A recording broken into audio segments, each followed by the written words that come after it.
இது வந்து ஒரு சாண்ட்விச்சுக்குள்ளே மின்ட் சட்னி, 2 கையளவுக்கு கொத்தமல்லி, 1 கை அளவுக்கு புதினா கழுவிக்கலாம். பச்சை மிளகாய் 2 3 போட்டுக்கலாம், காரத்துக்கு தகுந்த மாதிரி.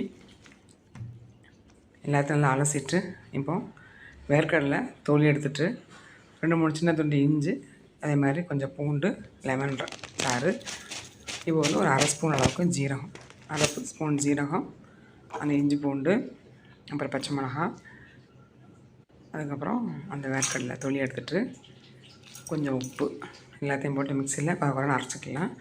இப்போது கீரை, மல்லிக்கீரையையும் புதினா தலையையும் போட்டு நல்லா அரைச்சிக்கலாம். லாஸ்ட்டில் லெமன் சாறு ஊற்றிட்டு திரும்ப ஒரு வாட்டி நல்லா மையாக அரைச்சிட்டோம் அப்படின்னா ப்ரெட்டுக்கு நம்ம யூஸ் பண்ணக்கூடிய மின்ட் சட்னி ரெடி ஆயிடுச்சு.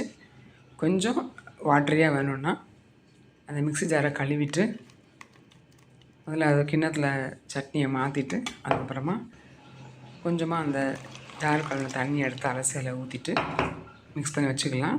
ஸோ ப்ரெட் ஆம்லெட் செய்யும் போது நல்ல ஹெல்த்தியான இந்த மின்ட் சட்னியை வச்சு கண்டிப்பாக ட்ரை பண்ணி பாருங்கள். தேங்க்ஸ் ஃபார் வாட்சிங்.